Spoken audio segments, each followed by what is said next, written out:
Consumer society is based on lies.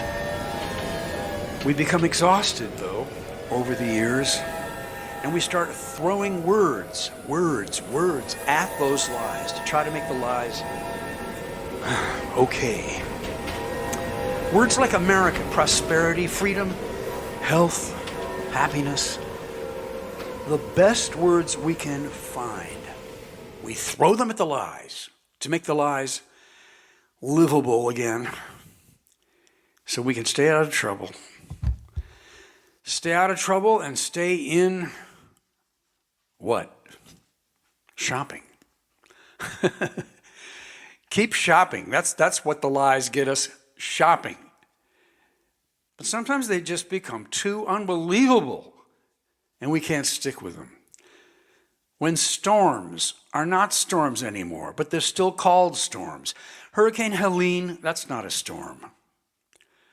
When mass extinction is called progress. No, that's not a growth economy. And a proud ancient culture feels the need to slaughter other people's children who happen to be across the wrong border. I don't believe it. Then American prosperity, freedom, health, happiness are blown away into the air. And you and I are left here, standing here like we are right now, looking into each other's eyes. And we don't know when this happened. We don't know where we are. We've got no words for anything. We don't even know how to shop anymore. We want to start living again in a new way, don't we? How do we start over? What's the first word we would use to begin again? Love. Love. This is Reverend Billy at the Church of StopShopping, and this is Earth Riot Radio. Somebody give me an earth hallelujah. Hallelujah.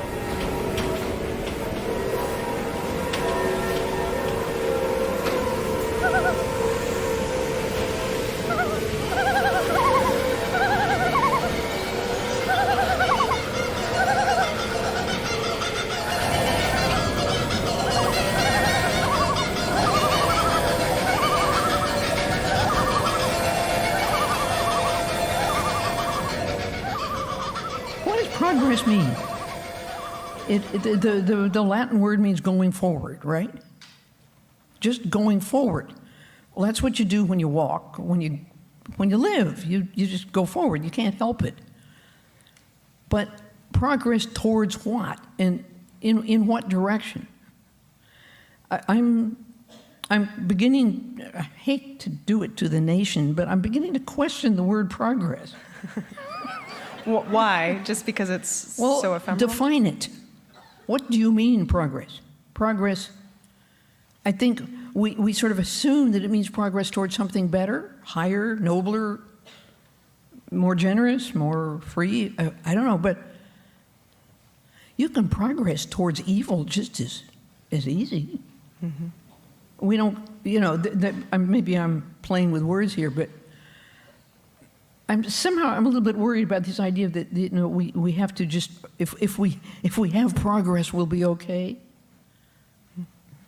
So I guess one concrete example might be the emergence of a stronger women's voice in literature and in politics. That's something that you've spoken about before, is the need for a feminine voice in a landscape that's mostly dominated by the masculine. So has there been, if not progress, have there been developments on that front that you find encouraging? Yeah, there sure have been developments.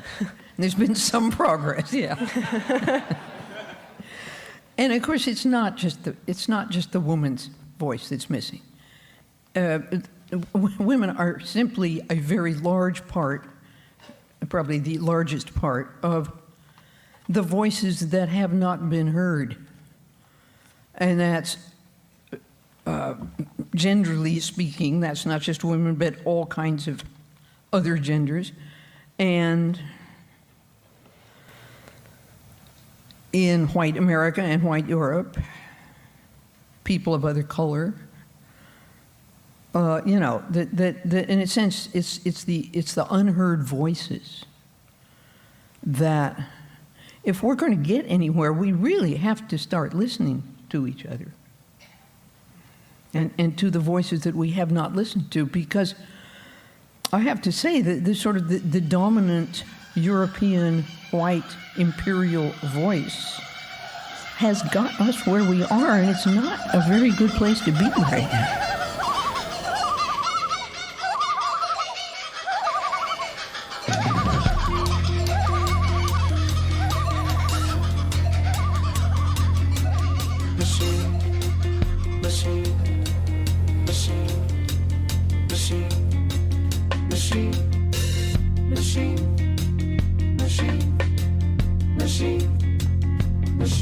In the ocean, machine. In the ice, machine. On my table, machine.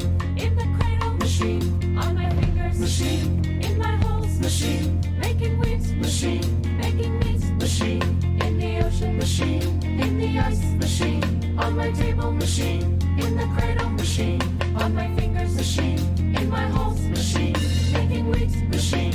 Making meats, machines. In the ocean, machines. In the ice, machines. On my table, machines. In the cradle, machines. On my fingers, machines. In my holes, machines. Making weeds, machines. Making meats, machines. In the purpose, machines. In the goals, machines. In the feeling and the feeling of machines is machines. In the purpose, machines. In the goals, machines. In the feeling and the feeling of machines is machines. In the purpose, machines. In the goals, machines. In the feeling and the feeling.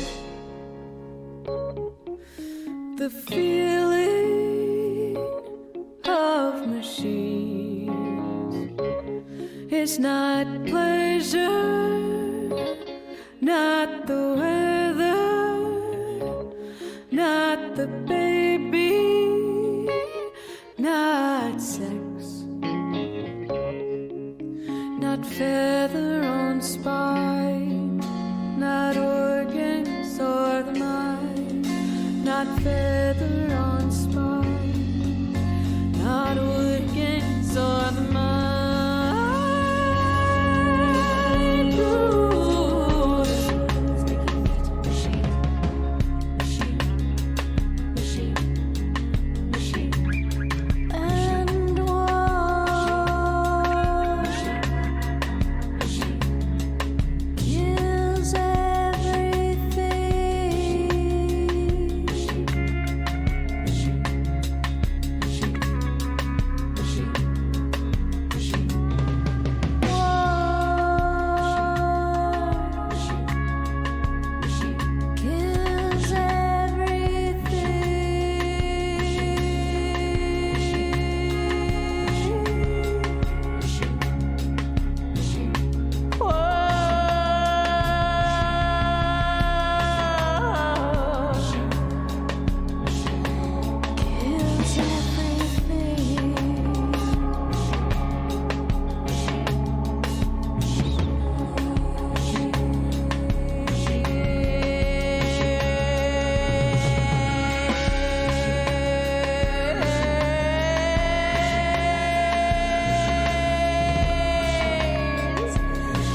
We got to the word love. Love is how we would start over. Love gets us there, gets us to common sense, controlling our bodies, knowing where to walk, knowing who to be with, and what to do. We start remembering our own name. We build an identity. Love is the beginning. All right.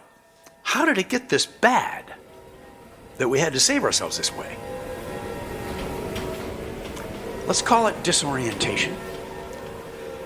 We are suffering right now in our society a disorientation that is so extreme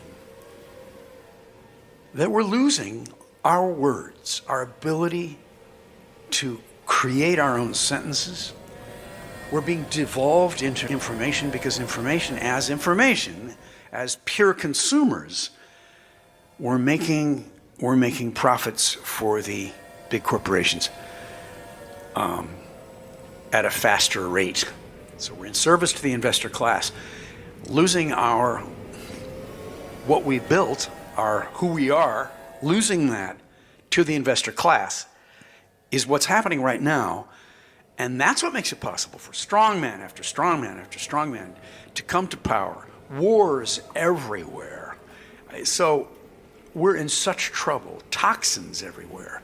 Cancer epidemic. It's just on and on and on. Official racism coming back.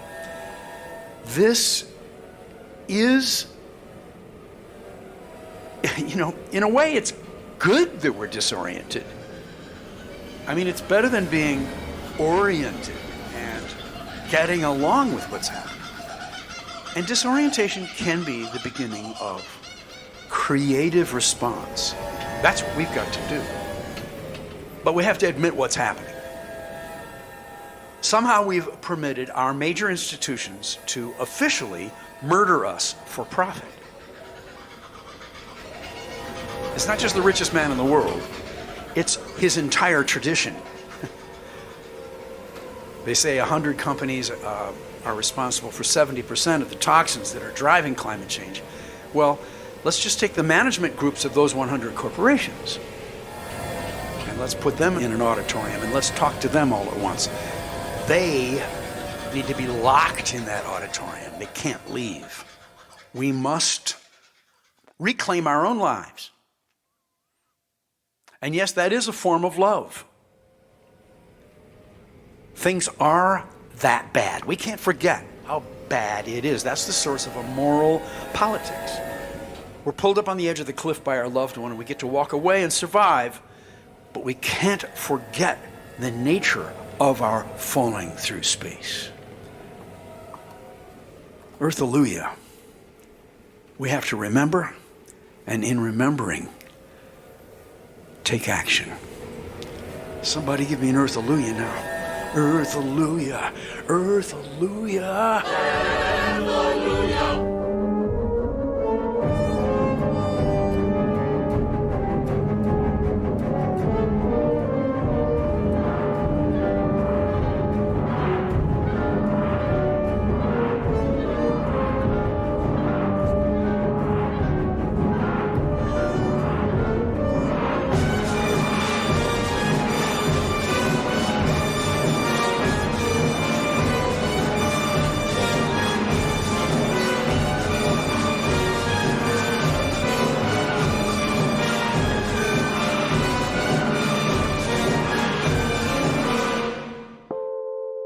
Hello, welcome to News from the Natural World. I'm Savitri D. A survey of U.S. beekeepers found that honeybee colonies suffered a dramatic die-off this winter, with scientists scrambling to identify the cause. Commercial beekeepers reported losing an average of 62% of their colonies from June 2024 to February 2025, totaling about 1.1 million lost colonies. Preliminary investigations have not identified a clear cause. Researchers are analyzing samples for pathogens, pesticides, and other potential factors. Beekeepers warn that such losses are unsustainable, threatening food production that depends on pollinators. 15 months of relentless warfare have decimated Gaza's waste management infrastructure, leading to severe public health and environmental challenges. The prolonged conflict has rendered over 200 of Gaza's 306 water wells non-operational, exacerbating the existing waste management issues. Residents are forced to live amidst accumulating garbage, with at least 225 temporary waste dumps established across the region, posing significant health risks. Pollutants bioaccumulate in animals, adding to people's risk while consuming milk and meat.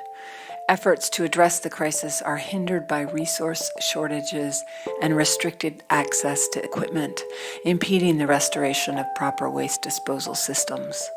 Environmental hazards associated with ever-growing dumps include stray dogs, insects, and a smell described as unbearable. Abu Mazen Khattab, a displaced man living near a waste dump with his family, including his 6-month-old daughter, says he worries sewage water will soon seep into his tent. If we don't die from the missiles, we will die from the sewage and the bad smells here and the waste. A Chinese deep-sea expedition of the Mariana Trench has uncovered an astonishing array of life forms thriving at depths once thought nearly inhospitable.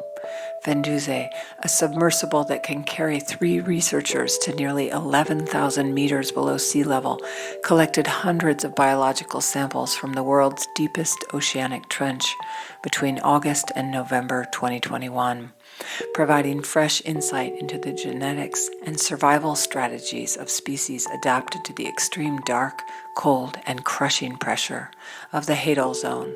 One study uncovered more than 7,000 microbial species from the Mariana Trench, 89% of them entirely new to science. Some microbes have small, highly specialized genomes optimized for the scarcity of light and nutrients, while others boast larger, more flexible genomes for coping with change. Many also possess genes that break down hard-to-digest compounds such as carbon monoxide. There are tiny shrimp-like amphipods, which appear to flourish thanks to a symbiotic relationship with deep-sea bacteria. Researchers also discovered man-made debris at alarming depths, including plastic bags, soda cans, and even a laundry basket. 80% of the global Hadal Zone is still unexplored. On average, every month across the globe, 2 indigenous languages disappear, and 40% of the world's languages, mostly indigenous, are threatened with long-term extinction as fewer and fewer people speak them. In Ukraine, researchers are tracking the extent to which landscape destruction, shelling, forest fires, deforestation, and pollution are affecting Ukraine's wildlife and natural habitats. There are fears that Russia's occupation of the Zaporizhzhia nuclear power plant and the destruction of the Kakhovka Dam will lead to lasting ecological catastrophe. Researchers say the local air, water, and soil are contaminated with chemicals on a large scale, and that 30% of Ukraine is contaminated with landmines and unexploded ordnance. Among the most dangerous elements in munitions are the explosives themselves. TNT is a nitroaromatic compound known for its explosive power. The detonators contain heavy metals such as mercury, arsenic, and lead. Mercury is used as a fulminate that makes the TNT explode faster and is damaging to nerve cells and can lead to birth defects. Lead has similar effects and can cause developmental disorders or miscarriages. Heavy metals also negatively affect soil bacteria. They inhibit the development of plants and the supply of micronutrients, which leads to physiological defects and reduces the plant's ability to withstand disease. A report released on the 3rd anniversary of the war found that 229.7 million tons of CO2 emissions were blasted or burned into the atmosphere during the last 3 years of the war. A new study published in the journal Science has discovered lung inflammation is a major cause of long COVID. Data in mice and humans found infection with the SARS-CoV-2 virus, which causes COVID-19, impairs the ability of immune cells to repair lung damage. The study gives hope in treating long COVID, although further testing is required for the treatment to reach clinics. Scientists treated COVID-19 infected mice with a drug called sodium 4-phenylbutyrate and found it significantly reduced lung scarring. If the current human birth rate trends continue, in 200 years there might only be half as many people on the planet as there are today. The Yellowstone bison population appears to be functioning as a single and genetically healthy population that fluctuates between 4,000 and 6,000 individuals. Bison in Yellowstone National Park were nearly extirpated in the late 19th century. By the early 1900s, American bison numbers had been reduced by 99.9% across North America, and only 23 wild bison were known to have survived in Yellowstone. That group's descendants are the only group of American bison that has continually existed as wildlife in the U.S. and now consists of a single, large, interbreeding population derived from multiple historic bison herds. Global sea ice cover hit a historic low in February as the world endured exceptional heat, with temperatures near the North Pole soaring 11 degrees Celsius above average. The Copernicus Climate Change Service said February 2025 was the third hottest on record, continuing a warming trend since 2023 stoked by greenhouse gas emissions. Combined Antarctic and Arctic sea ice cover, ocean water that freezes and floats on the surface, dropped to a record minimum extent of 6.19 million square miles on February 7th. About 7% of U.S. adults have been present at the scene of a mass shooting in their lifetime, and more than 2% have been injured during a mass shooting, according to new University of Colorado Boulder research. The group defined mass shooting as a gun-related crime where 4 or more people were shot in a public space. The researchers defined physically present as in the immediate vicinity of where the shooting occurred at the time it occurred, such that bullets were fired in your direction, you could see the shooter, or you could hear the gunfire. 2% of respondents in the study said they had been injured, which not only includes having been shot, but also hit by shrapnel, trampled by people fleeing the scene, or other injuries. More than half of the respondents who had been present during a mass shooting said it happened in the last decade, a finding that reaffirms the notion that younger generations are experiencing a cultural phenomenon their parents did not have to deal with. The income and education level of respondents had no measurable impact on their chances of being present or injured at a mass shooting. A giant flying squirrel about the size of today's house cats once soared through the skies over what is now southern Appalachia, gliding above rhinos, mastodons, and red pandas. The fossil discovery marks one of the latest finds from the Gray Fossil Site and Museum, a prehistoric treasure trove unearthed 25 years ago. These giant flying squirrels have previously been identified in Asia and likely crossed the Bering Land Bridge alongside other mammals about 5 million years ago. And now, the sounds of extinction. The Goliath beetle. The Goliath beetle is a strikingly colorful insect. It can grow up to 4.5 inches long and plays a crucial role in its forest ecosystem. There are 5 different species. Males have Y-shaped horns. Their larvae feed on plant waste and sometimes even scavenge on meat. In doing so, they help break down dead material, which improves soil health and supports other life forms. Adult beetles depend on tree sap found in tropical rainforests. They can be spotted in countries such as Sierra Leone, Liberia, Cote d'Ivoire, Ghana, Nigeria, and Cameroon. The growing demand for cocoa is destroying the natural habitat of the Goliath beetle, which is running out of places to feed, breed, and survive. They are challenged across their African range due to habitat loss, overcollection for the international pet trade, and the potential impacts of climate change.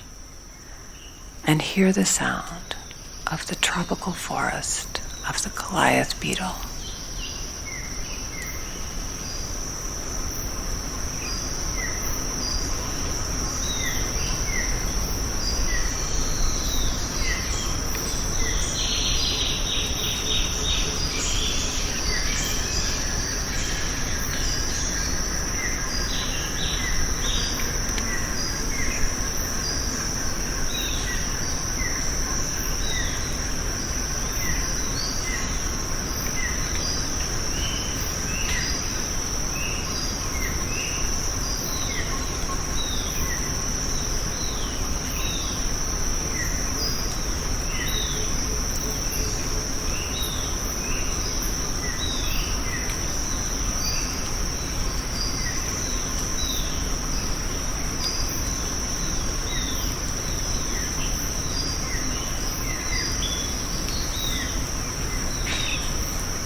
And I want to say thank you and so long. This is Reverend Billy signing off, KOWS in Occidental California. Welcome to our family of Radical Earth Defenders, KEPJ in San Antonio, Texas. Same message, welcome aboard. We have, with Ursula Le Guin, and in other shows, Octavia Butler and Federico Garcia Lorca, we have a special value that we place on the teaching of fantastical writers. And they seem to be writing more about what's happening to us right now than the realists, than the, well, you know, just last night, the lead negotiator for the peace protesters at Columbia University, ICE went into his dormitory and arrested him. He had a green card, he was legal.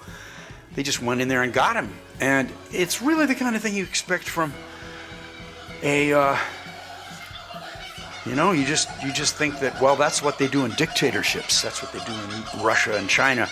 Well, that's what they do here. And so we have a fantastical situation. Ursula Le Guin says science fiction is writing about now. With that imagination and dare I say, a realistic assessment of the disorienting, falling through space quality of what we're sharing, this experience right now, we'll be better off, because the sixth extinction, the Earth is trying to tell us how bad it is, and how bad it is might be good. But we know that our major institutions are off the wall, murderous, and it's time for us to take responsibility. Somebody give me an Earth-alleluia here today. Earth-alleluia. See you next week. Be safe. Be wild.